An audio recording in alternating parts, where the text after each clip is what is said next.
1884년 급진 개화파가 갑신정변을 일으켰습니다. 오늘 역사 E뉴스에서는 갑신정변이 일어난 이유와 그 결과를 알아봅니다. 아울러 갑신정변을 일으킨 주역들에 대해서도 자세히 알아봅니다. 안녕하십니까. 역사 E뉴스의 최현지입니다. 흥선대원군이 통상 수교 거부 정책을 펼치던 시기에도요. 이미 조선 내부에서는 서양에 발달된 문물을 받아들여 나라를 근대화하려는 개화 사상의 움직임이 있었습니다.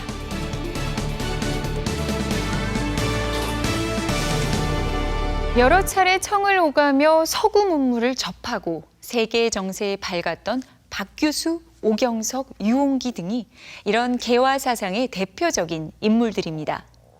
19세기 말에는 이들의 영향을 받은 김옥균, 박영효, 홍영식, 서재필 등이 성장해 급진 개화파를 이루게 되는데요. 바로 이 급진 개화파들이 1884년에 갑신정변을 일으킵니다. 그럼 정변이 일어난 배경에 대해 지금부터 알아보도록 하겠습니다. 고종은 강화도 조약으로 개항한 이후 부국 강병에 필요한 기술과 정보를 수집하기 위해 두 차례에 걸쳐 일본에 수신사를 보냈는데요. 1881년에 고종은 젊은 관리들을 조사 시찰단으로 파견해 일본의 근대 시설은 물론 법률, 세금 등 근대 제도를 살펴보게 했습니다. 또한 청에도 영선사와 유학생을 보내 무기 제조법과 근대식 군사훈련법을 배우게 했는데요.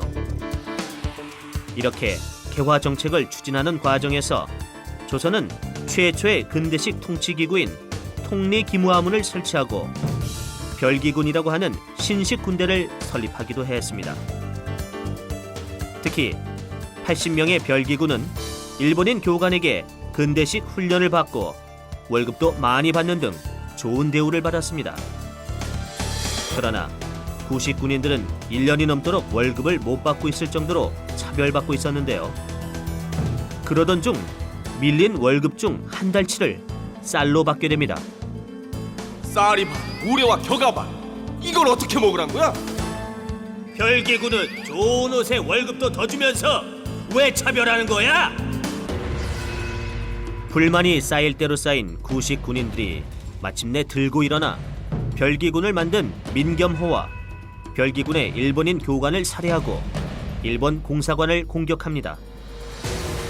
당시 생활고에 시달리던 한양의 하층민들이 가담해 규모가 더욱 커지는데요. 이를 이모년인 1882년에 구식 군인들이 일으킨 난이라고 해서 이모군란이라고 합니다. 이모군란의 수습을 위해 흥선대원군이 다시 정권을 잡지만 조선을 간섭할 기회를 노리고 있던 청나라가 군대를 보냅니다. 그리고 흥선대원군을 이모군란의 책임자로 지목해 청으로 납치해 가자 고종과 민씨 세력이 다시 정권을 잡습니다. 이모군란이 진압된 후 일본이 군함을 이끌고 인천의 제물포항에 상륙해 조선의 사죄를 요구하고 제물포 조약을 체결하는데요. 제물포 조약은 조선이 일본에 배상금을 지불하고 공사관 보호를 위한 약간의 일본 군대의 주둔을 허용하는 불평등 조약이었습니다. 한편 이모군란을 진압한 청은 조선에 대한 영향력을 한층 강화했습니다. 이에 따라 청의 군사 3,000명이 한양에 주둔하게 됐고 멜렌도르프 등이 고문으로 와서 정치와 외교 문제에 깊이 간섭했습니다. 한편 박규수와 오경석, 유홍기 등은 양반 가문의 젊고 유능한 청년들을 모아 서구 문물을 소개하고 개화의 필요성을 강조했는데요. 그들에게 배운 김윤식, 김홍집, 김옥균, 박영효, 서재필 등은 개화파로 성장했습니다. 이모군란 이후 개화파는 개화의 방법과 속도를 둘러싸고 갈등이 커져 결국 옹건 개화파와 급진 개화파로 나누어져 대립하게 됐는데요. 유학을 기본으로 조선의 전통을 지키면서 큰 작은 서구의 과학 기술을 받아들여야 합니다. 서구의 기술뿐만 아니라 사상과 제도까지 받아들여서 빠른 속도로 개혁을 추진해야 합니다. 청의 기술을 받아들여 점진적으로 개화를 하려는 온건 개화파와 달리 급진 개화파는 일본의 메이지 유신을 본받아 단숨에 개화를 하려 했습니다. 이에 급진 개화파는 우리나라 최초의 근대 신문인 한성순보를 만들고 근대적인 우편 사업을 위해 우정 총국도 설치하는 등 여러 가지 개혁에 관여하는데요. 하지만 이모군란 이후 명성황후와 민씨 일파가 친청 정책을 강화하면서 개혁 정책의 추진이 어렵게 됩니다. 그러자 김옥균을 중심으로 한 급진 개화파는 정변을 일으켜서 명성황후 세력을 비롯한 보수파로부터 정권을 빼앗아 그들이 원하는 개혁을 추진하려 합니다. 급진개혁파는 1884년 봄부터 정변을 준비했는데요. 일본은 조선에서 청의 세력을 몰아내기 위해 급진개혁파를 도와주기로 약속합니다. 한편 이모군란 이후 한양에는 청과 일본의 군대가 모두 들어와 있었는데요. 마침 베트남을 차지하기 위해 청과 프랑스 사이에 전쟁이 벌어지자 청의 군사 중 일부가 조선에서 철수합니다. 이 틈을 타서 급진개혁파는 우정총국 개국 축하연을 이용해 정변을 일으켰는데요.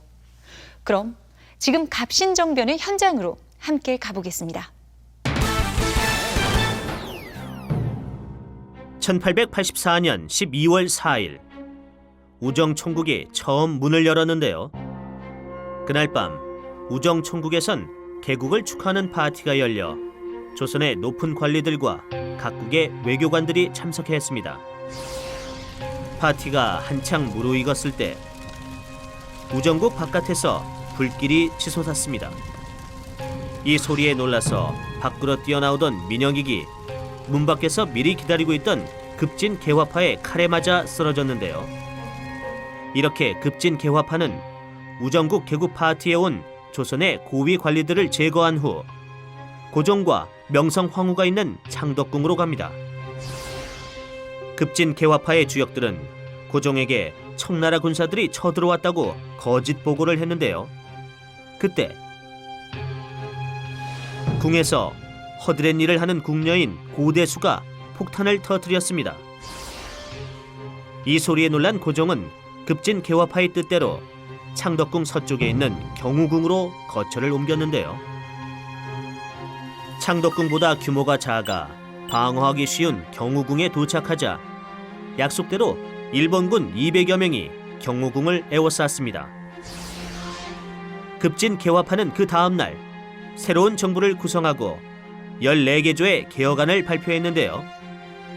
개혁안을 살펴보면 청에 대한 조공을 폐지하고 자주적인 나라를 만들자. 문벌을 없애고 능력에 따라 인재를 등용해 모두가 평등한 나라를 만들자.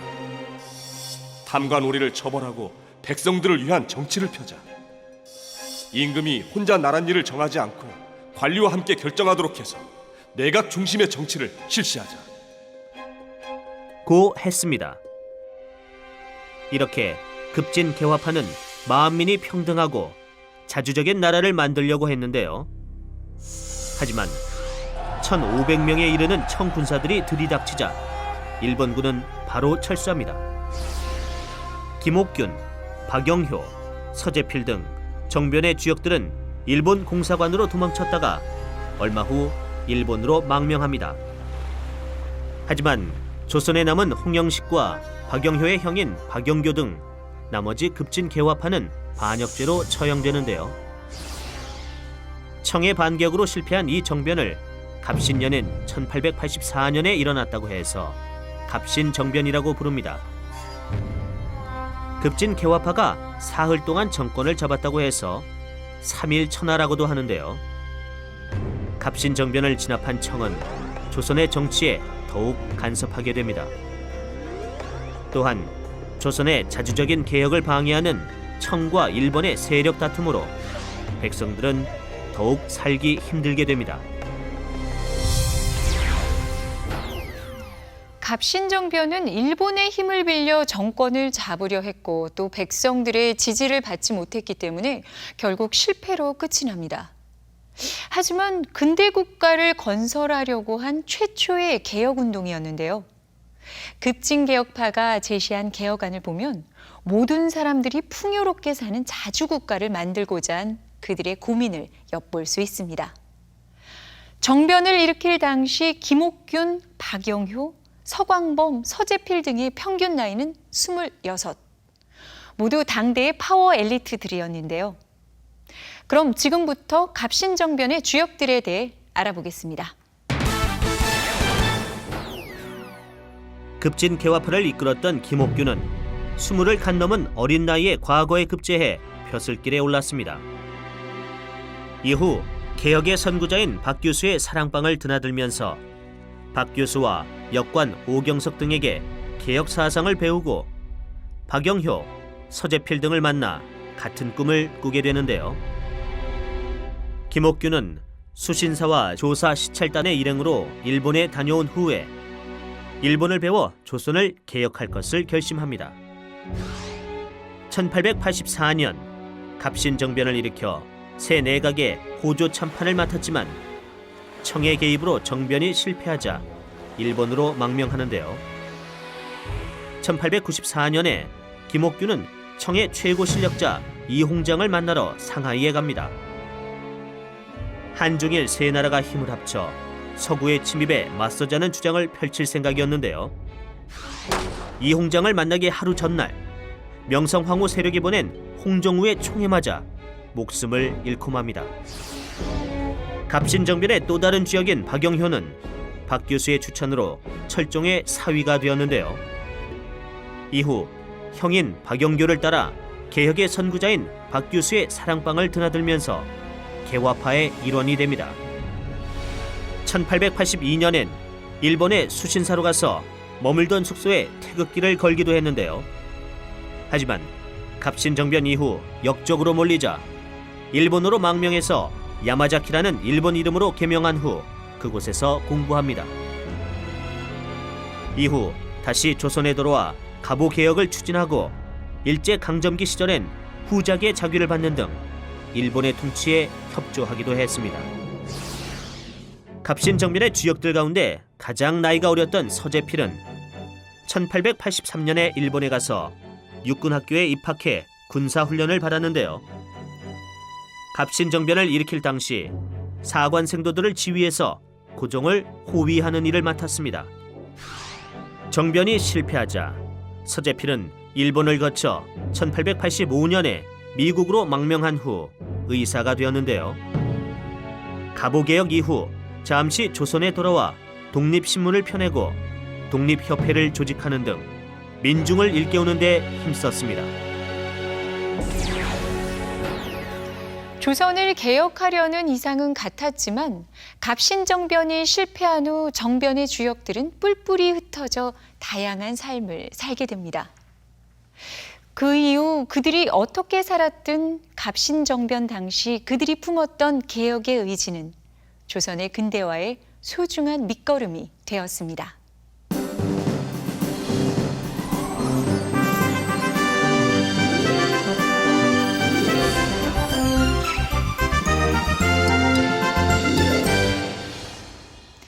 (19세기) 후반 아시아 여러 나라는 서구의 침입에 맞서기 위해 근대화를 추진했는데요.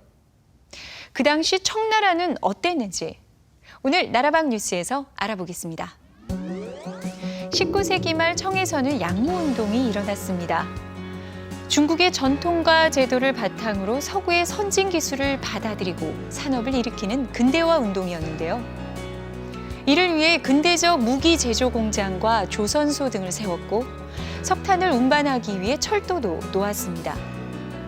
이렇게 산업을 육성함과 동시에 각종 학교를 세우고 외국에 유학생을 보내 선진 문물을 배우게 했습니다.